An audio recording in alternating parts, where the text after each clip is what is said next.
Welcome back പ്രിയപ്പെട്ട പ്രേക്ഷകരെ. ഇനി നമുക്ക് പോകേണ്ടത് അമേരിക്കയിലേക്കാണ്. നമുക്ക് കുറച്ച് അന്താരാഷ്ട്ര വാർത്തകൾ വിശദമായി നോക്കാം. സിറിയക്കെതിരായ ഉപരോധം നീക്കാൻ ഒരുങ്ങുകയാണ് അമേരിക്ക. സൗദി രാജകുമാരൻ മുഹമ്മദ് ബിൻ സൽമാനുമായി അമേരിക്കൻ പ്രസിഡന്റ് ഡൊണാൾഡ് ട്രംപ് നടത്തിയ ചർച്ചയ്ക്ക് പിന്നാലെയാണ് ഈ തീരുമാനമെന്നാണ് അറിയാൻ സാധിക്കുന്നത്. അതോടൊപ്പം തന്നെ സൗദിയുമായി ഏറ്റവും വലിയ ആയുധ കരാറിലേക്ക് ഇപ്പോൾ അമേരിക്ക എത്തുന്നു എന്നുള്ള വാർത്ത കൂടി റിപ്പോർട്ട് ചെയ്യുകയാണ്. അങ്ങനെ ന്യൂജേഴ്സിയിൽ നിന്ന് മധു കൊട്ടാരക്കര. അതെ മധു, ഗുഡ് ഈവനിങ്. അവിടെ ഈവനിങ് ആണല്ലോ അല്ലേ? അപ്പോൾ ഈ യുദ്ധങ്ങളുടെയൊക്കെ പിന്നിലുള്ള രാഷ്ട്രീയ കാരണങ്ങൾ ഒരുപാട് ചർച്ചയാകുമ്പോഴും അതിൻ്റെ പിന്നിലുള്ള സാമ്പത്തിക കാരണങ്ങൾ ചർച്ചയാവാറില്ല. ആയുധ വിപണിയാണ് ഇതിൻ്റെ ഏറ്റവും വലിയൊരു ഘടകമെന്നുള്ളത് നമുക്കെല്ലാം അറിയാം. ഇപ്പോൾ സൗദിയുമായി ഏറ്റവും വലിയ ആയുധ കരാറിലാണ് അമേരിക്ക ഒപ്പുവെച്ചിരിക്കുന്നത്. ഒപ്പം തന്നെ സിറിയക്കെതിരായ ഉപരോധം മാറ്റാനുള്ള ശ്രമങ്ങൾ നടക്കുന്നു. ലെബനൻ തുടങ്ങിയ രാജ്യങ്ങളുമായുള്ള ചർച്ചയുണ്ടാകും. ഈ സാമ്പത്തിക കാര്യങ്ങൾക്കപ്പുറമായി അവിടെ പോയിട്ടും ഇസ്രയേലിനെ മൈൻഡ് ചെയ്യുന്നില്ല എന്നൊരു വിഷമമുണ്ട്. ഒപ്പം തന്നെ മൂന്നാമത്തെ തവണയും ട്രംപ് ഒരു യു ടേൺ എടുത്ത് ഞാൻ അടിപൊളിയാണ്, കിടിലമാണ്, ഗംഭീരമാണ്, ഇന്ത്യക്കെതിരായ പാകിസ്ഥാൻ ആക്രമണങ്ങൾ അല്ലെങ്കിൽ പാകിസ്ഥാനും ഇന്ത്യയും തമ്മിലുള്ള പ്രശ്നത്തിനിടയിൽ പ്രവർത്തിച്ചത് ഞാനാണ് എന്നൊരു പ്രസ്താവനയും ഉണ്ടായിട്ടുണ്ടല്ലോ. Good morning Christina. പ്രവിത, ഈ ക്രിസ്റ്റീന സൂചിപ്പിച്ചതുപോലെ ആയുധ വിപണിക്ക് എല്ലാ കാലത്തും വലിയ സ്വാധീനമുണ്ട് രാജ്യങ്ങൾ തമ്മിലുള്ള നയതന്ത്രങ്ങൾ രൂപപ്പെടുത്തുന്നതിൽ. ഇന്ന് തന്നെ ഡൊണാൾഡ് ട്രംപിന്റെ, അതായത് ഇന്നലെ ഡൊണാൾഡ് ട്രംപ് നടത്തിയ പ്രഖ്യാപനങ്ങൾ അന്താരാഷ്ട്ര തലത്തിൽ തന്നെ വലിയ ചലനങ്ങൾ സൃഷ്ടിച്ചേക്കാവുന്ന പല സുപ്രധാന തീരുമാനങ്ങളുമായിട്ടാണ് ഡൊണാൾഡ് ട്രംപ് തന്റെ സൗദി പര്യടനം ആരംഭിച്ചിരിക്കുന്നത്. സിറിയക്കെതിരെയുള്ള അമേരിക്കൻ ഉപരോധം നീക്കം ചെയ്യുമെന്നാണ് ഡൊണാൾഡ് ട്രംപ് പ്രഖ്യാപിച്ചിരിക്കുന്നത്. അഹമ്മദ് അൽ ഷറയുടെ നേതൃത്വത്തിലുള്ള സിറിയൻ ഗവൺമെന്റിന്റെ ഒരു വലിയ രാഷ്ട്രീയ വിജയം കൂടിയാണ് ഈ ഉപരോധങ്ങൾ നീങ്ങുന്നതെന്ന് വേണമെങ്കിൽ നമുക്ക് പറയാം. അൽ ഖയ്ദയുമായിട്ടുള്ള ബന്ധങ്ങളൊക്കെ അദ്ദേഹം വിച്ഛേദിച്ചതിന് ശേഷം അമേരിക്കയുമായിട്ട് നല്ലൊരു ബന്ധത്തിന് നോക്കിയിരിക്കുമ്പോഴാണ് ഈ ഉപരോധങ്ങൾ ഇപ്പോൾ നീങ്ങുന്നത്. സൗദി രാജകുമാരൻ മുഹമ്മദ് ബിൻ സൽമാനും അതുപോലെ ടർക്കിഷ് പ്രസിഡന്റ് തയ്യിപ് എർദോഗാനുമായിട്ടുള്ള ചർച്ചകൾക്ക് ശേഷമായിരുന്നു ഡൊണാൾഡ് ട്രംപിന്റെ ഈ പ്രഖ്യാപനം. സിറിയയും അമേരിക്കയും തമ്മിലുള്ള ബന്ധം സാധാരണ നിലയിലാക്കുന്നതിന്റെ ആദ്യ പടിയാണ് ഈ ഉപരോധം നീക്കുന്നതെന്നാണ് ഡൊണാൾഡ് ട്രംപ് ഇത് സംബന്ധിച്ച പ്രഖ്യാപനത്തിൽ പറഞ്ഞത്. ഇതിന്റെ തുടർ നടപടികൾക്കായി US state secretary Marco Rubio ഉടൻ തന്നെ എത്തുന്നതായിരിക്കും. വിദേശകാര്യ മന്ത്രാലയവുമായി സംസാരിക്കുകയും ചെയ്യും. ട്രംപിന്റെ തീരുമാനത്തെ സിറിയൻ വിദേശകാര്യ മന്ത്രാലയം സ്വാഗതം ചെയ്തു. സിറിയയുടെ പുനർനിർമ്മാണത്തിന് ഈ തീരുമാനം ഏറെ സഹായിക്കും എന്നാണ് അദ്ദേഹം പറയുന്നത്. ഇതിനായി മുൻകൈയെടുത്ത സൗദി ഭരണകൂടത്തിന് നന്ദി പറയുകയും ചെയ്തിട്ടുണ്ട്.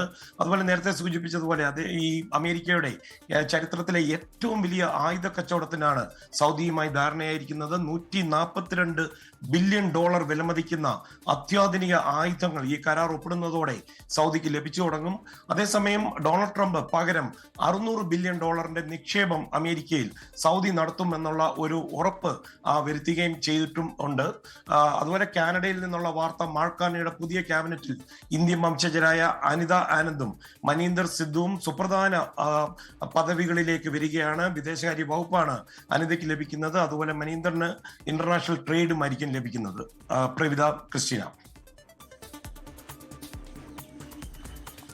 ശരി, മധു കൊട്ടാരക്കരയാണ് ന്യൂജേഴ്സിയിൽ നിന്ന് വിശദാംശങ്ങൾ നൽകിയത്. എന്തായാലും 2022 ജോ ബൈഡൻ ചെന്നപ്പോൾ ഉണ്ടായിരുന്ന ഒരു തണുത്ത സ്വീകരണമല്ല. ട്രംപിന്റെ ഗംഭീര കുതിരപ്പടയാളികളുടെയും പോർവിമാനങ്ങളുടെയൊക്കെ അകമ്പടിയോടുകൂടെയാണ് സ്വീകരിച്ചത്. അന്ന് ജോ ബൈഡൻ വന്ന സമയത്തെ രാഷ്ട്രീയ സ്ഥിതിയും വ്യത്യാസമുണ്ടായിരുന്നു. അപ്പൊ ഇനി നമ്മൾ പോകുന്നത് കാനഡയിലേക്കാണ്. ഇപ്പം അത് സൂചിപ്പിച്ചതുപോലെ അതിന്റെ ചെറിയൊരു റിപ്പോർട്ട് നോക്കാം. കാനഡയിൽ മാർക്ക് കാർണി മന്ത്രിസഭ നിലവിൽ വന്നു. 28 മന്ത്രിമാരും 10 സ്റ്റേറ്റ് സെക്രട്ടറിമാരും അടക്കമുള്ള 38 അംഗ മന്ത്രിസഭയാണ് പ്രഖ്യാപിച്ചത്. ഇന്ത്യൻ വംശജ അനിത ആനന്ദാണ് വിദേശകാര്യമന്ത്രി. മനീന്ദർ സിന്ധു അന്താരാഷ്ട്ര വ്യാപാര മന്ത്രിയായും ചുമതലയേറ്റു. അനിത നേരത്തെ പ്രതിരോധമടക്കമുള്ള വകുപ്പുകൾ കൈകാര്യം ചെയ്തിട്ടുണ്ട്. എന്തായാലും ഈ ജസ്റ്റിൻ ട്രൂഡോയുടെ കാലത്ത് ഇന്ത്യയുമായിട്ടുള്ള ബന്ധം വഷളായിരുന്നു. ഇനി മാർക്ക് കാർണി വരുമ്പോൾ അതെല്ലാം മെച്ചപ്പെടുമെന്നുള്ള ഒരു പ്രതീക്ഷയാണ്. ആ രീതിയിലുള്ള സൂചനകളാണ് നമുക്ക് ലഭിക്കുകയും ചെയ്യുന്നത്. അങ്ങനെ ആവട്ടെ. ഇനി നമുക്ക് 1, 2, 3, 4, 5 ക്രിസ്റ്റീന പറയുന്നത് പോലെ 5 രാജ്യാന്തര വാർത്തകൾ ഏതൊക്കെയാണെന്ന് നോക്കാം. അന്താരാഷ്ട്ര വാർത്തകളിലേക്ക്.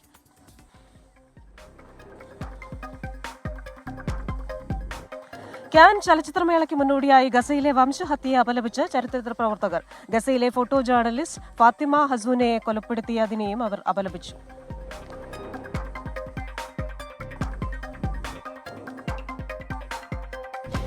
സ്വിറ്റ്സർലൻഡിൽ നടക്കുന്ന യൂറോവിഷൻ സംഗീത മത്സര പരിപാടിക്കിടെ ഇസ്രായേൽ ഗായിക യുവാൽ റാഫീലിന് കൂക്കുവിളി.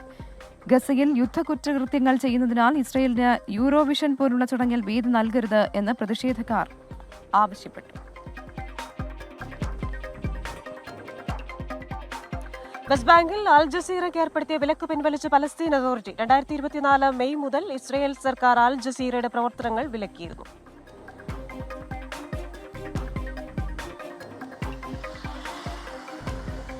ഓസ്ട്രേലിയ ലിബറൽ പാർട്ടിയുടെ നേതാവായി സൂസൻ ലെയെ നിയമിച്ചു. ചരിത്രത്തിൽ 80 വർഷത്തിനു ശേഷം ഫെഡറൽ പാർട്ടിയെ നയിക്കുന്ന ആദ്യ വനിതയാണ്.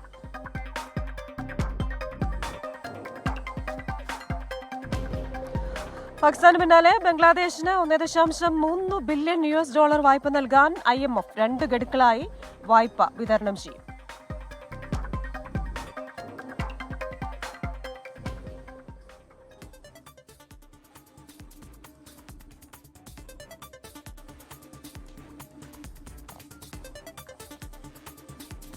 അപ്പോൾ നമ്മൾ തൃശ്ശൂരിലെ പൊടിമില്ലിന് തീപിടിച്ച വാർത്ത പറഞ്ഞിരുന്നു. സൂരജ് സജ്ജി അതിന്റെ വിശദാംശങ്ങളുമായി ചേരുന്നുണ്ട്.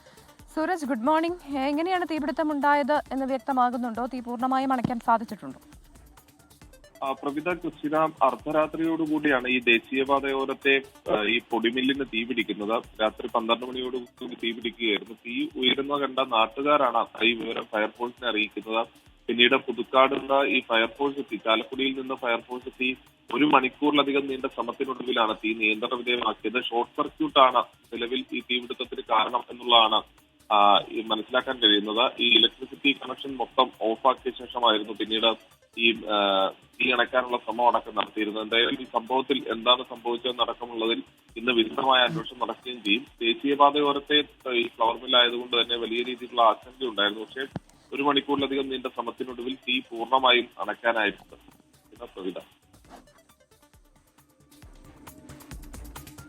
ശരി, സൂരജ് സജ്ജിയാണ് വിശദാംശങ്ങളുമായി ചേർന്നത്. ഇപ്പോൾ അച്യുതൻ പുതിയ ചില വിവരങ്ങൾ കൂടി അതിർത്തിയിൽ നിന്ന് അറിയിക്കുന്നുണ്ട്. ഒന്ന്, നമ്മളെ S-400 നമ്മുടെ സുദർശന ചക്രം അത് കൂടുതലായി ഈ വാങ്ങാനുള്ള ഒരു തീരുമാനത്തിലേക്ക് പോകുന്നുണ്ട്. മറ്റൊന്ന്, ഇന്ന് ജമ്മു കാശ്മീർ മുഖ്യമന്ത്രി ഒമർ അബ്ദുള്ള ഉറി സന്ദർശിക്കുകയാണ്. അവിടുത്തെ എങ്ങനെയാണ് സുരക്ഷാ കാര്യങ്ങൾ, ഏത് രീതിയിലാണ് മറ്റു കാര്യങ്ങളൊക്കെ ചെയ്യേണ്ടത് എന്ന് ആലോചിക്കുന്നതിന് വേണ്ടിയാണ് അദ്ദേഹം ഉറി സന്ദർശിക്കുന്നത്. ഇനി മറ്റൊരു റിപ്പോർട്ടിലേക്ക് പോയാൽ, പഹൽഗാം ആക്രമണത്തിന്റെ പശ്ചാത്തലത്തിൽ കേന്ദ്ര സർക്കാരിനെതിരെ വിമർശനം ഉന്നയിച്ച അഖിൽ മാരാർക്കെതിരെ ജാമ്യമില്ലാ വകുപ്പ് പ്രകാരം കേസ്. BJPയുടെ പരാതിയിൽ രാജ്യദ്രോഹം ചുമത്തിയാണ് കൊട്ടാരക്കര പോലീസ് കേസെടുത്തിരിക്കുന്നത്. FIRന്റെ പകർപ്പ് 24-ന് ലഭിച്ചു. രാജ്യത്തിന്റെ പരമാധികാരത്തെയും ഐക്യത്തെയും അഖണ്ഡതയെയും വ്രണപ്പെടുത്തുകയെന്ന ഉദ്ദേശത്തോടെ സമൂഹമാധ്യമത്തിലൂടെ അഖിൽ മാരാർ ദേശവിരുദ്ധ പരാമർശം നടത്തിയെന്നാണ് FIR. ജീവപര്യന്തം വരെ ശിക്ഷ ലഭിക്കാവുന്ന ജാമ്യമില്ലാ വകുപ്പായ BNS 152 ചുമത്തിയിട്ടുള്ളത്. കഴിഞ്ഞ ദിവസമാണ് അഖിൽ മാരാർ പഹൽഗാം വിഷയമുയർത്തി ഫേസ്ബുക്കിൽ വീഡിയോ പങ്കുവച്ചത്. പഹൽഗാമിൽ ഭീകരാക്രമണം നടത്തിയ ഒരാളെപ്പോലും പിടികൂടിയില്ലെന്നും ഇന്ത്യ ബലൂചിസ്ഥാൻ ആയുധങ്ങൾ നൽകി പാകിസ്ഥാനിൽ സംഘർഷം സൃഷ്ടിച്ചെന്നുമാണ് അഖിൽ മാരാരുടെ പ്രതികരണം. സാധാരണക്കാരായ പാകിസ്ഥാനികളെ കൊല ചെയ്തുവെന്നും മറ്റൊരു കരുത്തരായ രാജ്യത്തിന്റെ അടിമകളായി ആത്മാഭിമാനമില്ലാത്തവരായാണ് നമ്മുടെ ഭരണാധികാരികളും സേനയും നിലകൊള്ളുന്നതെന്നും വീഡിയോയിൽ പറയുന്നു. ഇതിനെതിരെ BJP കൊട്ടാരക്കര മണ്ഡലം പ്രസിഡന്റ് അനീഷ് കിഴക്കേക്കരയാണ് പോലീസിൽ പരാതി നൽകിയത്. 24 കൊട്ടാരക്കര.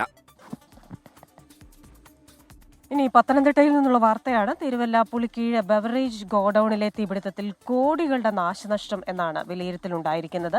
അപകടത്തിൽ വിശദമായ അന്വേഷണം നടത്താൻ എക്സൈസ് മന്ത്രി MP രാജേഷ് നിർദ്ദേശം നൽകിയിട്ടുണ്ട്. CMDക്കാണ് നിർദ്ദേശം നൽകിയത്. അപകടം സംബന്ധിച്ച് പോലീസ് ഇന്ന് ശാസ്ത്രീയ പരിശോധന നടത്തും. ബെവറേജസ് കോർപ്പറേഷനും അതിന്റെ കണക്കെടുപ്പ് ആരംഭിച്ചിട്ടുണ്ട്. EB ജയശങ്കറാണ് വിവരങ്ങൾ നൽകിയത്. ജയശങ്കർ, ഈ ബെവറേജസ് ഗോഡൌണിലെ തീപിടുത്തത്തിൽ കോടികളുടെ നാശനഷ്ടമുണ്ടായെന്ന പ്രാഥമിക വിലയിരുത്തലാണ് വന്നിരിക്കുന്നത്. കൃത്യമായ വിലയിരുത്തൽ എപ്പോഴുണ്ടാകുമെന്നാണ് മനസ്സിലാക്കുന്നത്. എങ്ങനെയാണ് ഇതുമായി ബന്ധപ്പെട്ട മറ്റു വിവരങ്ങൾ? അതായത് ഇതിന്റെ സ്റ്റോക്ക് ഉൾപ്പെടെയുള്ള വിവരങ്ങൾ പരിശോധിക്കുമ്പോഴാണ് എത്രമാത്രം നഷ്ടമുണ്ടായിട്ടുണ്ടെന്ന കാര്യത്തിൽ ഒരു വ്യക്തത വരിക. കഴിഞ്ഞ ദിവസം രാത്രി 8 മണിയോടുകൂടിയാണ് ഇത്തരത്തിൽ ബ്യൂറേജ് കോർപ്പറേഷന്റെ സംഭരണ കേന്ദ്രത്തിൽ തീപിടുത്തം ഉണ്ടാകുന്നത്. ജവാൻ മദ്യമാണ് ഇവിടെ സൂക്ഷിച്ചിരുന്നതെന്നാണ് പ്രാഥമികമായി ലഭ്യമാകുന്ന വിവരം. മറ്റേതെങ്കിലും തരത്തിലുള്ള മദ്യം ഇവിടെ ഉണ്ടായിരുന്ന കാര്യത്തിൽ നിലവിൽ വ്യക്തതയില്ല. എന്തായാലും ഇന്ന് പോലീസ് സംഭവവുമായി ബന്ധപ്പെട്ട പരിശോധന ഫോറൻസിക് വിഭാഗം ഉൾപ്പെടെ സ്ഥലത്തെത്തി പരിശോധിക്കും. ഒപ്പം തന്നെ ബ്യൂറേജ് കോർപ്പറേഷനും ഇത് സംബന്ധിച്ച എത്രമാത്രം സ്റ്റോക്ക് ഇവിടെ ഉണ്ടായിരുന്നു എന്ന കണക്കെടുപ്പ് ഉൾപ്പെടെയുള്ള കാര്യങ്ങളിലേക്ക് കിടക്കും. എന്തായാലും മറ്റേതെങ്കിലും തരത്തിലുള്ള ദുരൂഹത ഈ സംഭവത്തിൽ ഉണ്ടോ എന്ന കാര്യമാണ് പോലീസ് പ്രാഥമികമായി പരിശോധിക്കുക. അതിനുശേഷമായിരിക്കും മറ്റ് നടപടികളിലേക്ക് കിടക്കുക. പ്രാഥമികമായി ഇവിടെ ചില നിർമ്മാണ പ്രവർത്തനങ്ങൾ നടക്കുന്നതിനിടെ വെൽഡിംഗ് വർക്കിനിടെ അതിൽ നിന്ന് സ്പാർക്കേറ്റാണ് ഈ തീപിടുത്തത്തിലേക്ക് നയിച്ചതെന്നാണ് ലഭ്യമാവുന്ന വിവരം. പക്ഷേ അതിൽ ഒരു സ്ഥിരീകരണമില്ല. ഫയർഫോഴ്സും കാര്യവുമായി ബന്ധപ്പെട്ട് നിലവിൽ അന്വേഷണം നടത്തുന്നുണ്ട്. എന്തായാലും ഇന്ന് ഇതുമായി ബന്ധപ്പെട്ട് കൂടുതൽ വ്യക്തതയും കൃത്യതയും വരും. നിലവിൽ കോടികളുടെയും ലക്ഷങ്ങളുടെയൊക്കെ നഷ്ടമുണ്ടെന്നാണ് സ്ഥിരീകരിക്കാത്ത വിവരങ്ങൾ. എന്തായാലും സ്റ്റോക്ക് എടുപ്പ് നടക്കുമ്പോഴാണ് ഇക്കാര്യത്തിൽ ഒരു വ്യക്തത വരിക. ക്രിസ്റ്റീന. ശരി, വിശദാംശങ്ങൾ നൽകുകയായിരുന്നു എ വി ജയശങ്കർ പത്തനംതിട്ടയിൽ നിന്നും. ഇനി നമ്മൾ നിപ്പയുമായുള്ള ബന്ധപ്പെട്ട വാർത്ത ഒന്ന് പോയി കഴിഞ്ഞു കഴിഞ്ഞാൽ, സംസ്ഥാനത്ത് പുതുതായി നിപ്പ കേസുകൾ റിപ്പോർട്ട് ചെയ്തിട്ടില്ലെങ്കിലും പ്രോട്ടോകോൾ അനുസരിച്ച് പ്രവർത്തനങ്ങൾ തുടരാൻ ആരോഗ്യമന്ത്രി നിർദ്ദേശിച്ചിട്ടുണ്ട്. സ്കൂൾ തുറക്കുന്ന പശ്ചാത്തലത്തിൽ അവബോധ പ്രവർത്തനങ്ങൾ ശക്തമാക്കാനും നിർദ്ദേശങ്ങൾ നൽകിയിട്ടുണ്ട്. ഇന്നലെ പരിശോധിച്ച 7 പേരുടെ പരിശോധനാ ഫലം കൂടി നെഗറ്റീവായി. ഇതോടെ 56 പേരുടെ പരിശോധനാ ഫലമാണ് നെഗറ്റീവായത്. 166 പേരാണ് സമ്പർക്ക പട്ടികയിലുള്ളത്. 65 പേർ ഹൈറിസ്ക് കാറ്റഗറിയിലാണ്. നിപ്പ ബാധിച്ച ചികിത്സയിലുള്ള രോഗിയുടെ ആരോഗ്യനില ഗുരുതരാവസ്ഥയിൽ തുടരുകയാണ്. ചെറിയ നിപ്പ ലക്ഷണങ്ങളോടെ 6 പേർ ചികിത്സയിലുണ്ട്.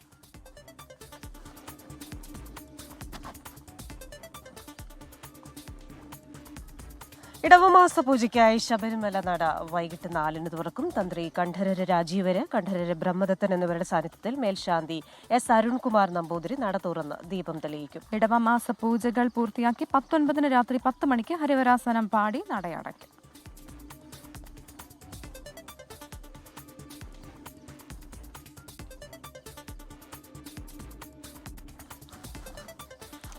കോഴിക്കോട് നിന്നല്ലേ ഒരു വാർത്ത വരുന്നത്? അതെ, കോഴിക്കോട് ഭാര്യയെയും മകളെയും ക്രൂരമായി മർദ്ദിച്ചതായി പരാതി. അമ്പായത്തോട് പനന്തോട്ടത്തിൽ നസീജയും മക്കൾക്കുമാണ് മർദ്ദനമേറ്റത്. ഭർത്താവ് നൌഷാദാണ് ക്രൂരമായ ആക്രമണം നടത്തിയത്. ആക്രമണം തടയാൻ ശ്രമിക്കുന്നതിനിടെ 8 വയസ്സുള്ള മകൾക്കും നസീജയുടെ മാതാവിനും പരിക്കേറ്റു. ഇതുമായി ബന്ധപ്പെട്ട് നമുക്ക് ഒരാൾ പറയുന്നത് എന്താണെന്ന് കേൾക്കാം. നമുക്ക് തേനീച്ച കുത്തിയിട്ട് ഹോസ്പിറ്റലിലായിരുന്നു, കോളേജിലായിരുന്നു, ഐസിയുലൊക്കെ കടന്നും കണ്ട് 4 ദിവസമായി. ഡിസ്ചാർജ് ചെയ്തും കണ്ട് പുരയ്ക്ക് പോയതായിരുന്നു. പുരേ പോയി കണ്ടിട്ട് മാപ്പിള വന്നും കണ്ട് തുടങ്ങി കച്ചറ. അത് കഴിഞ്ഞ് കണ്ടിട്ട് നല്ലോണം എന്നെ മർദ്ദിച്ച് കൊല്ലുമെന്ന് പറഞ്ഞ് തന്നെ മർദ്ദിച്ചതാ. കൊടുവാളും കൊണ്ട് എൻ്റെ വൈത്താരോട് ഞാൻ എൻ്റെ മോളെയും കൊണ്ട് ഓടി രക്ഷപ്പെടുകയല്ലേ. എന്നെ പിടിച്ചപ്പോൾ ഒക്കെ സങ്കടമായിട്ടേ എന്നെ വന്ന് പിടിക്കാൻ നോക്കിയപ്പോൾ ഓളെ ചുമരിനിട്ട് കുത്തിക്ക് തള്ളിയിട്ടിക്ക്. ഉമ്മാക്ക് എല്ലാം കിട്ടിയേക്ക്. ഉമ്മാനെ പിടിച്ച് ഉന്തിയും കൊല്ലാൻ നോക്കി ഉമ്മാൻ്റെ പുറകിലും കൊടുവാളെടുത്ത് ഓടിക്ക്. അപ്പോൾ ഷഹദ് റഹ്മാനാണ് കോഴിക്കോട് നിന്ന് വിശദമായ വിവരങ്ങളുമായി ചേരുന്നത്. Good morning Shahad. പങ്കുവയ്ക്കാനുള്ളത് അത്ര നല്ല വാർത്തയല്ല എന്നറിയാം. ഭാര്യയെയും മകളെയും ക്രൂരമായി മർദ്ദിച്ചുവെന്നാണ് പരാതി. ഈ മർദ്ദനത്തിന് കാരണം എന്താണ്? ഇവർക്ക് എത്രത്തോളം പരുക്കേറ്റിട്ടുണ്ട്?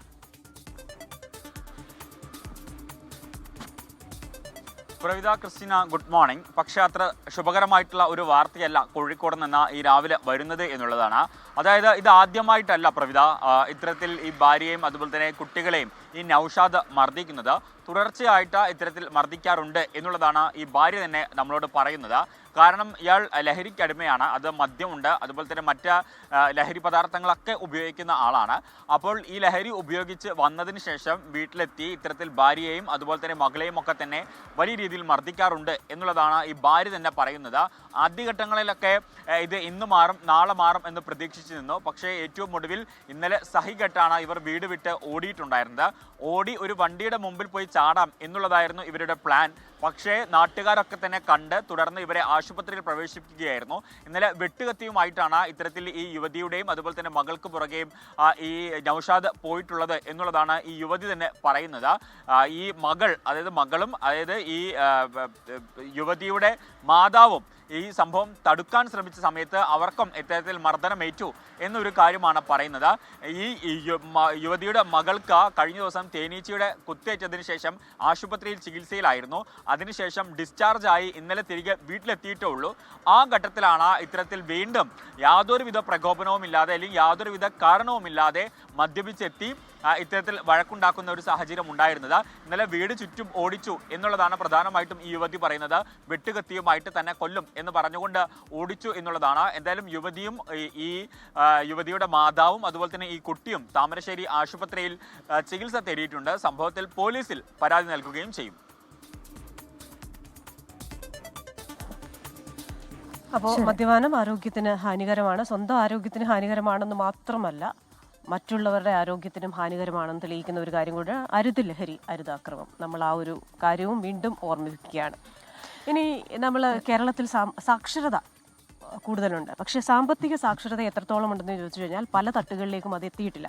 ഒരു സ്വകാര്യ ധനകാര്യ സ്ഥാപനം ഇത്തരത്തിൽ സാമ്പത്തിക സാക്ഷരത ജനങ്ങളിലേക്ക് എത്തിക്കുക എന്ന രീതിയിൽ ഒരു ഫൈനാൻഷ്യൽ ഫ്രീഡം ഡ്രൈവുമായി രംഗത്തെത്തിയിട്ടുണ്ട്. അതാണ് KLM ആക്സിവയുടെ ഫൈനാൻഷ്യൽ ഫ്രീഡം റോഡ് ഷോ കൊച്ചിയിലെത്തിയിട്ടുണ്ട്. സംസ്ഥാന വ്യാപകമായ ഫിനാൻഷ്യൽ ഫ്രീഡം ഡ്രൈവ് പര്യടനത്തിന്റെ ഭാഗമായി എറണാകുളം ടൗൺ ഹാളിൽ നടന്ന പരിപാടിയിൽ രാഷ്ട്രീയ സിനിമാ രംഗങ്ങളിലെ പ്രമുഖർ പങ്കെടുത്തു.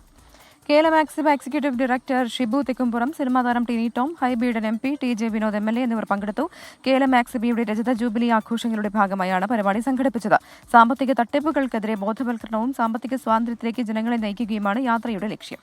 കാസർഗോഡ് മുതൽ തിരുവനന്തപുരം വരെയുള്ള യാത്രയുടെ 8ാം ദിവസം ഫ്ലാഷ് മോബും സംവാദവും നടന്നു. മെയ് 20 തിരുവനന്തപുരത്താണ് ഈ റാലി സമാപിക്കുന്നത്. അപ്പോൾ ഓരോ തരത്തിലുള്ള സാമ്പത്തിക കാര്യങ്ങളിൽ അവബോധം നൽകുകയാണ്. പ്രേക്ഷകരിൽ ആരെങ്കിലും നിങ്ങൾക്ക് സമയം കിട്ടുകയാണെങ്കിൽ ഈ റോഡ് ഷോ നടക്കുന്നിടത്ത് എന്ന് കഴിഞ്ഞാൽ പലതരത്തിലുള്ള സാമ്പത്തിക തട്ടിപ്പുകൾ എങ്ങനെയാണ്, അതിൽ നിന്ന് നമുക്ക് എങ്ങനെ രക്ഷപ്പെടാം, ഏത് തരത്തിൽ നമ്മൾ സമ്പാദിക്കണം, ഏത് തരത്തിൽ നിക്ഷേപങ്ങൾ ക്രമീകരിക്കണം എന്നുള്ള കാര്യങ്ങളൊക്കെ അറിയാൻ സാധിക്കും. വെൽക്കം ബാക്ക് പ്രിയപ്പെട്ട പ്രേക്ഷകരെ. അപ്പം മനോഹരമായ ഈ പൂക്കൾ നിറഞ്ഞ പ്രകൃതിയിലൂടെ നമ്മളിങ്ങനെ നടക്കുകയാണ്. ചുറ്റുപാടും പ്രകൃതിയുടെ ശബ്ദങ്ങളൊക്കെയാണ് അല്ലേ, പല തരത്തിലുള്ള ജീവജാലങ്ങളുടെ ശബ്ദം, പക്ഷികളുടെ കളകളാരവം, മനോഹരമായ പൂക്കൾ. അങ്ങനെ ശുദ്ധമായ വായു ശ്വസിച്ചുകൊണ്ട് നമുക്ക് ഇനി പോകേണ്ടത് ചില അറിയിപ്പുകൾ. ഇന്ന് പ്രധാനമായും പ്രേക്ഷകരെ അറിഞ്ഞിരിക്കേണ്ട കാര്യങ്ങൾ എന്തൊക്കെയാണെന്ന് നോക്കാം. അറിയിപ്പുകളിലേക്കാണ്.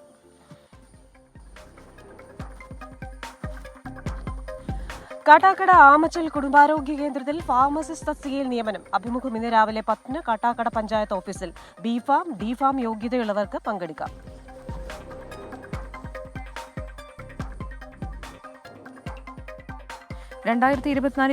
അധ്യയന വർഷത്തെ SSLC, THSLC, സേ പരീക്ഷകളുടെ വിജ്ഞാപനം പ്രസിദ്ധീകരിച്ചു. പരീക്ഷകൾ ഈ മാസം 28 ആരംഭിച്ച് ജൂൺ 5 അവസാനിക്കും. വിശദ വിവരങ്ങൾ വെബ്സൈറ്റ്.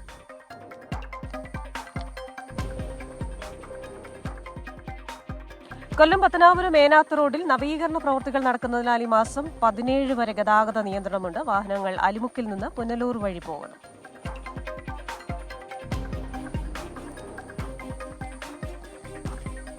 കോഴിക്കോട് ഉളിയേരി പഞ്ചായത്ത് ഗവൺമെന്റ് ആയുർവേദ ആശുപത്രിയിൽ ഹെൽത്ത് വർക്കർ കൂടിക്കാഴ്ച ഇന്ന് നടക്കും. അഭിമുഖം ഉച്ചയ്ക്ക് 12 ആശുപത്രി ഓഫീസിൽ. GNM യോഗ്യതയുള്ളവർക്ക് അപേക്ഷിക്കാം.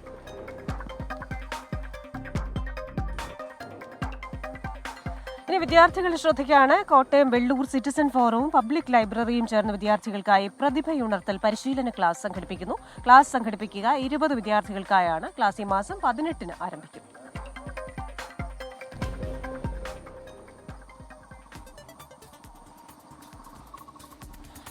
ഇനി നമ്മൾ പോകുന്നത് ഇനി ഒരു ഓർമ്മ ദിനത്തിലേക്കാണ് പോകുന്നത്. ഗുരു നിത്യ ചൈതന്യ യതി ഓർമ്മയായിട്ട് ഇന്നേക്ക് 26 വർഷം തികയുകയാണ്. ആത്മീയതയുടെ ഹൃദയപക്ഷം ജീവിച്ച നിത്യചൈതന്യ യതി ജാതിമത ദേശ രാഷ്ട്രീയ ഭേദങ്ങളില്ലാതെ ജീവിക്കുകയും മനുഷ്യരെ മനുഷ്യരായി കാണാൻ പ്രേരിപ്പിക്കുകയും ചെയ്തു.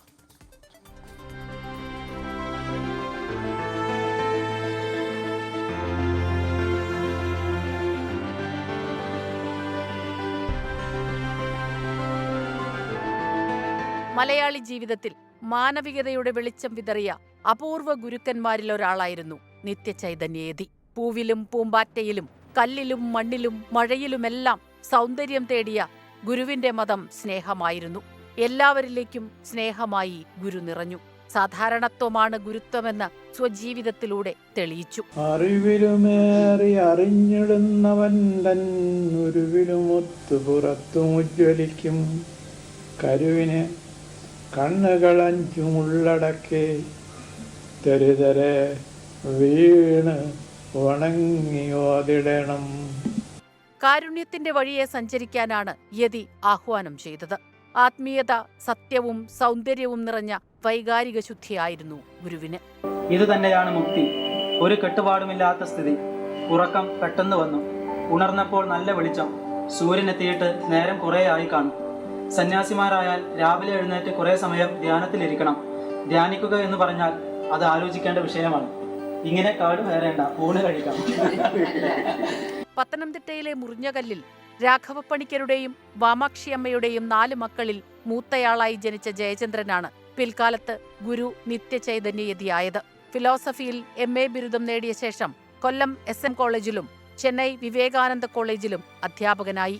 പിൽക്കാലത്ത് നടരാജഗുരുവിന്റെ ശിഷ്യനായി. രമണ മഹർഷിയിൽ നിന്ന് സന്യാസം സ്വീകരിച്ചു. അമേരിക്ക, ഓസ്ട്രേലിയ, ഇംഗ്ലണ്ട്, യൂറോപ്പ് എന്നിവിടങ്ങളിൽ വിസിറ്റിംഗ് പ്രൊഫസറായി. 1984 മുതൽ ഊട്ടിയിലെ ഫേൺഹിൽ നാരായണ ഗുരുകുലത്തിൽ പുസ്തകരചനയിലും വായനയിലും മുഴുകി. കേരള സാഹിത്യ അക്കാദമി പുരസ്കാരം നേടിയ നളിനി എന്ന കാവ്യശില്പമടക്കം മലയാളത്തിൽ 100-ലധികം കൃതികളും ഇംഗ്ലീഷിൽ 80ഓളം കൃതികളും രചിച്ചു. സ്നേഹത്തിന്റെ നിത്യപ്രകാശമായിരുന്ന ഗുരുവിന് 24ന്റെ സ്മരണാഞ്ജലി. Research desk 24. അപ്പോൾ നമ്മൾ ഈ മനോഹരമായ പാതയിലൂടെ നടക്കുമ്പോൾ ഒരുപാട് പേരെ മോർണിംഗ് വാക്കിന് ഇറങ്ങുന്നവരെ കണ്ടുമുട്ടുന്നുണ്ട്. അപ്പം നമ്മളോടൊപ്പം 2 പേരുണ്ട്. Good morning. എന്താ സാറിന്റെ പേര്? പരമേശ്വരൻ. ഇന്ദിര. എന്ത് ചെയ്യുന്നു? ഞാൻ റിട്ടയർഡാണ്. Central government water inspector സർവീസിലായിരുന്നു.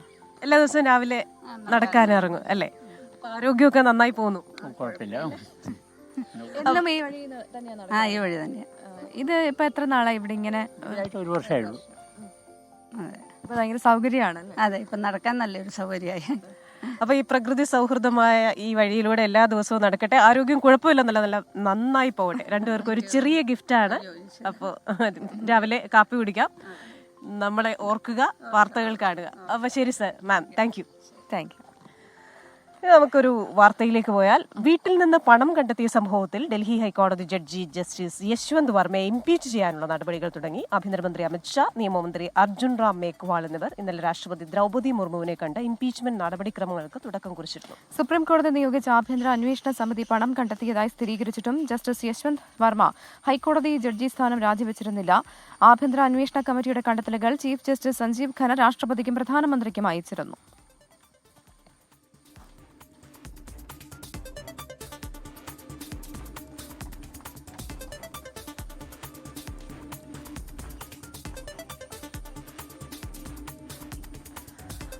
അപ്പോൾ എന്തായാലും ഒരുപാട് പേര് ഇവിടെ മോർണിംഗ് വാക്കിന് പോകുന്നുണ്ട്. അപ്പോൾ നമ്മുടെ പ്രേക്ഷകരൊക്കെ മോർണിംഗ് വാക്ക് നടത്തുന്നുണ്ടെന്ന് നമ്മൾ പ്രതീക്ഷിക്കുകയാണ്.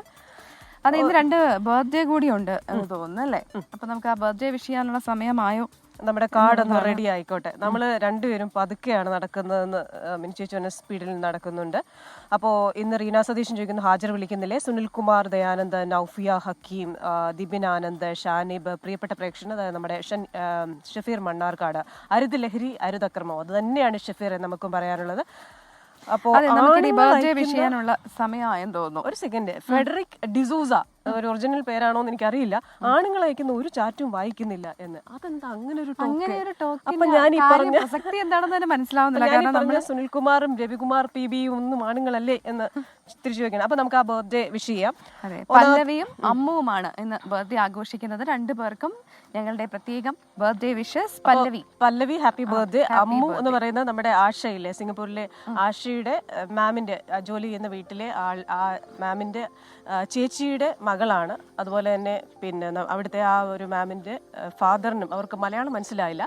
അപ്പോൾ wishing Ammu and the dad of her ma'am happy birthday. Happy birthday, warmest wishes. അപ്പം അതാണ് ഇപ്പൊ സമയം 6:55. തലൈവർ വരാൻ സമയമായില്ലേ എന്ന് ചോദിക്കുന്നുണ്ട് ചില പ്രേക്ഷകർക്ക്. തലൈവർ ഇപ്പൊ എത്തും, അതുവരെ നമ്മൾ ഇങ്ങനെ തുടരും. മനുഷ്യൻ പിശാചിന്റെ രൂപം കൊണ്ടാൽ എന്താ ചെയ്യുക എന്ന് ജയനാർ ചോദിക്കുന്നുണ്ട്. അതെനിക്ക് തോന്നുന്നു അഭിഭാഷകയെ മർദ്ദിച്ചതുമായി ബന്ധപ്പെട്ടാണ് അദ്ദേഹത്തിന്റെ ആ കമന്റ് എന്നാണ് മനസ്സിലാക്കുന്നത്. അശ്വിൻ പാലാഴി ഒരു കാര്യം അറിയിക്കുന്നുണ്ട്. അതായത് മട്ടാഞ്ചേരിയിൽ നിന്ന് ആ കുട്ടികളെ കാണാതായ സംഭവത്തില് പിന്നെ ആ കുട്ടികളുടെ മൊഴി വന്നിട്ടുണ്ട്. ആരോ തട്ടിക്കൊണ്ടുപോയി, എങ്ങനെ തമ്പാനൂരിൽ എത്തിയെന്ന് ഞങ്ങൾക്ക് മനസ്സിലാകുന്നില്ല എന്നാണ് കുട്ടികൾ പറയുന്നത്. പക്ഷെ ആ മൊഴി വിശ്വസിക്കാൻ പോലീസ് തയ്യാറായിട്ടില്ല എന്നാണ് അശ്വിൻ അറിയിക്കുന്നത്. ഇനി നമുക്ക് മറ്റൊരു വാർത്തയിലേക്ക് പോയാലോ? ഓപ്പറേഷൻ സിന്ദൂറിന് പിന്നാലെ കൂടുതൽ S-400 വ്യോമ പ്രതിരോധ സംവിധാനങ്ങൾ വാങ്ങാനൊരുങ്ങി ഇന്ത്യ. ഇതിനായി റഷ്യയെ സമീപിച്ചതായാണ് വിവരം. വ്യോമ പ്രതിരോധ ശേഷി മറ്റിടങ്ങളിലേക്കും വ്യാപിപ്പിക്കാൻ ലക്ഷ്യമിട്ടാണ് ഇന്ത്യയുടെ നീക്കം. അപ്പോൾ ഡൽഹിയിൽ നിന്ന് വീണ്ടും ചേരുന്ന അച്യുതനാണ്. അച്യുതൻ, അല്പസമയം മുമ്പ് നമ്മൾ ഈ വിവരം അച്യുതൻ പറഞ്ഞപ്പോൾ തന്നെ പ്രേക്ഷകരെ അറിയിച്ചിരുന്നു. അപ്പോൾ കൂടുതൽ സുരക്ഷാ സന്നാഹം, പ്രത്യേകിച്ച് വ്യോമ പ്രതിരോധ സംവിധാനത്തിലെ നമ്മുടെ സുദർശന ചക്രം പലയിടങ്ങളിൽ കൂടെ വ്യാപിപ്പിക്കാനല്ലേ നമ്മുടെ ശ്രമം? തീർച്ചയായിട്ടും കൃഷ്ണ പ്രവിധ, കാരണം ഈ ഓപ്പറേഷൻ സിന്ദൂർ അതിനുശേഷം പാകിസ്ഥാന്റെ ഭാഗത്തു നിന്നുണ്ടായിട്ടുള്ള ആക്രമണങ്ങൾ, ഇന്ത്യയുടെ പല സൈനിക കേന്ദ്രങ്ങൾ ലക്ഷ്യം വെച്ചുകൊണ്ടുള്ള ആക്രമണങ്ങൾ, അതിനെയെല്ലാം ചെറുത്തതിൽ സുപ്രധാന പങ്കുവഹിച്ച ഒന്നാണ് ഈ S-400 എന്ന് പറയുന്ന ഇന്ത്യയുടെ വ്യോമ പ്രതിരോധ സംവിധാനം. അപ്പോൾ അത് കൂടുതൽ ഇപ്പോൾ വാങ്ങാനായിട്ട് ഒരുങ്ങുകയാണ് രാജ്യം. അത് റഷ്യയിൽ നിന്നും ഈ S-400 എന്ന വ്യോമ പ്രതിരോധ സംവിധാനം കൂടുതലായി വാങ്ങാനായി തീരുമാനിച്ചിരിക്കുന്നു എന്നാണ് മനസ്സിലാക്കുന്നത്. മനസ്സിലാക്കാൻ കഴിയുന്നത്. ഇതിന് റഷ്യയെ സമീപിച്ചിട്ടുണ്ട്. പലയിടങ്ങളിലേക്ക് നിലവിൽ പഞ്ചാബ് ഒപ്പം തന്നെ മറ്റ് അതിർത്തി മേഖലകളിലേക്ക് കൂടി ഈ വ്യോമ പ്രതിരോധ സംവിധാനം അതുമായി ബന്ധപ്പെട്ടിട്ടുള്ള പ്രതിരോധ ശേഷി വർദ്ധിപ്പിക്കുന്നതിനായിട്ടാണ് ഇപ്പോൾ തീരുമാനിച്ചിരിക്കുന്നത്. അതിൻ്റെ ഭാഗമായാണ് ഈ കൂടുതൽ S-400 വാങ്ങിക്കാൻ ലക്ഷ്യമിട്ടിരിക്കുന്നത്. കാരണം ഈ പാകിസ്ഥാന്റെ ആക്രമണത്തിൽ ഡ്രോണുകളെ മാത്രമല്ല മിസൈലുകളെയും അതുപോലെ അവരുടെ തന്നെ പോർ വിമാനങ്ങളെ കൂടി നേരിട്ട ഒരു സംവിധാനമാണ് ഈ S-400 എന്ന നമ്മുടെ സുദർശന ചക്ര. അപ്പോൾ അതുകൊണ്ടാണ് ഇപ്പോൾ അത്തരമൊരു ലക്ഷ്യത്തിലേക്കൂടെ കടന്നിരിക്കുന്നത്. കാരണം ഈ 600 കിലോമീറ്റർ അകലെ തന്നെ ഈ ശത്രുവിൻ്റെ ആക്രമണത്തെ കൃത്യമായി തിരിച്ചറിഞ്ഞുകൊണ്ട് 400 കിലോമീറ്ററിലേക്ക് അത് എത്തുമ്പോൾ തകർക്കാനുള്ള ശേഷി ഇതിനുണ്ട്, S-400 എന്നതാണൊരു പ്രത്യേകത. അതിൻ്റെ അടിസ്ഥാനത്തിൽ കൂടിയാണ് വ്യോമ പ്രതിരോധ ശേഷി വർദ്ധിപ്പിക്കുന്നതിന് കൂടിയാണ് ഇപ്പോൾ ഈ ഒരു തീരുമാനത്തിലേക്ക് രാജ്യം കടന്നിരിക്കുന്നത്. ശരി, ആർ അച്യുതനാണ് വിശദാംശങ്ങളുമായി ഡൽഹിയിൽ നിന്ന് ചേർന്നത്. നമുക്കിനി തിരികെ സംസ്ഥാനത്തേക്ക് വരാം അല്ലെ. രണ്ടാം പിണറായി സർക്കാരിന്റെ 4ാം വാർഷികത്തോടനുബന്ധിച്ച് മുഖ്യമന്ത്രിയുടെ നേതൃത്വത്തിൽ നടക്കുന്ന ജില്ലാതല യോഗം ഇന്ന് തൃശ്ശൂരിലാണ്. വിവിധ മേഖലകളിൽ നിന്നായി ക്ഷണിക്കപ്പെട്ട 500ഓളം പ്രതിനിധികൾ യോഗത്തിൽ പങ്കെടുക്കാനായി എത്തും. രാവിലെ 10 മുതൽ 12 വരെ തൃശ്ശൂർ കസിനോ ഹോട്ടലിലാണ് യോഗം. ഈ മാസം 18 ആരംഭിച്ച് 24 അവസാനിക്കുന്ന രീതിയിൽ തെക്കിൻകാട് മൈതാനത്തെ വിദ്യാർത്ഥി കോർണറിൽ ഒരുക്കുന്ന എന്റെ കേരളം പ്രദർശന വിപണന മേളയും വാർഷികത്തോടനുബന്ധിച്ച് നടക്കും. വിവിധ വകുപ്പുകളുടേതുൾപ്പെടെ 189 സ്റ്റാളുകൾ ഉണ്ടാവും. അപ്പോൾ പ്രേക്ഷകരും സമയം കിട്ടുമ്പോൾ എല്ലാ ജില്ലകളിലും എൻ്റെ കേരളം പ്രദർശന വിപണനമേളയുണ്ട്. നമ്മുടെ സാധാരണക്കാരൊക്കെ ഉണ്ടാക്കുന്ന ഉൽപ്പന്നങ്ങളടക്കം അവിടെ ലഭിക്കും. അപ്പോൾ അവരെ ഒന്ന് പ്രോത്സാഹിപ്പിക്കാനായി എൻ്റെ കേരളം പ്രദർശന വിപണനമേള ഒന്ന് സന്ദർശിക്കുക. തിരുവല്ല പുളികീഴ് ബിവറേജസ് ഔട്ട്ലെറ്റ് ഗോഡൌണിൽ കത്തിയ സംഭവത്തിൽ ഇപ്പോൾ പോലീസ് കേസെടുത്തിട്ടുണ്ട്. പോലീസ് സ്റ്റാൻഡേർഡ്സ് ഓർഡർ അനുസരിച്ചാണ് കേസ്. ലക്ഷങ്ങളുടെ നാശനഷ്ടമെന്ന FIR-ഉം ഇട്ടിട്ടുണ്ട്. FIR-ന്റെ പകർപ്പ് 24 ലഭിച്ചിട്ടുണ്ട്. അപ്പോൾ നമുക്കിനി കുറച്ച് ബിസിനസ് ന്യൂസിലേക്ക് പോകാം. അപ്പോൾ 1 2 3 4 5 ബിസിനസ്.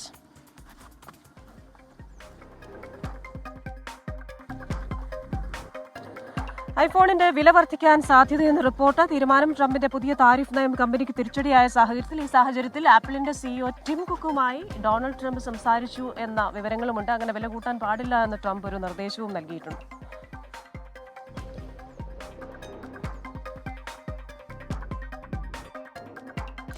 ബോയിംഗ് വിമാനങ്ങൾ ഡെലിവറി ചെയ്യുന്നതിനുള്ള വിലക്ക് പിൻവലിച്ച ചൈന. ടാരിഫ് യുദ്ധത്തെ തുടർന്നാണ് ബോയിംഗ് ഡെലിവറിക്ക് ചൈന വിലക്ക് ഏർപ്പെടുത്തിയിരുന്നത്.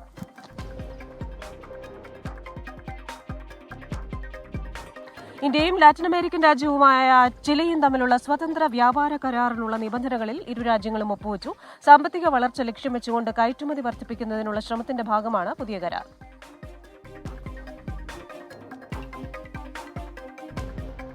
ജീവനക്കാരെ പിരിച്ചുവിടാനൊരുങ്ങി ജാപ്പനീസ് ഇലക്ട്രോണിക് ഭീമൻ പാനസോണിക്. 10,000 ജീവനക്കാരെ പിരിച്ചുവിടും. നടപടി ചെലവ് ചുരുക്കലിന്റെ ഭാഗമായി. ചൈനയുടെ പ്രതിരോധ കമ്പനിയായ ജൂഡ ഹോഗ്ഡ ഇലക്ട്രോണിക്സ് കോർപ്പറേഷൻ ലിമിറ്റഡിന്റെ ഓഹരികളിൽ വൻ ഇടിവ്. 6.42% ഓഹരികൾ ഇടിവ് രേഖപ്പെടുത്തി. PN-15 മിസൈലുകളുടെ നിർമ്മാതാക്കളാണ് കമ്പനി.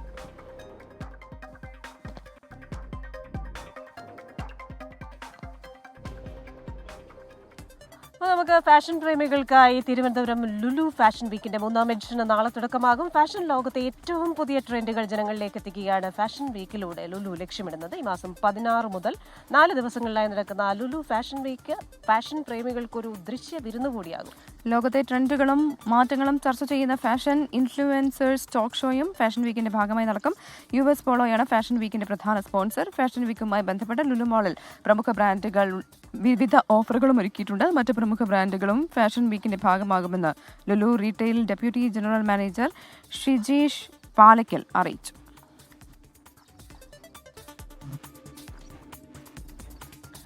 അപ്പോൾ നമ്മുടെ മോർണിംഗ് വാക്കിന്റെ സമയം ഇവിടെ പൂർണ്ണമാവുകയാണ്.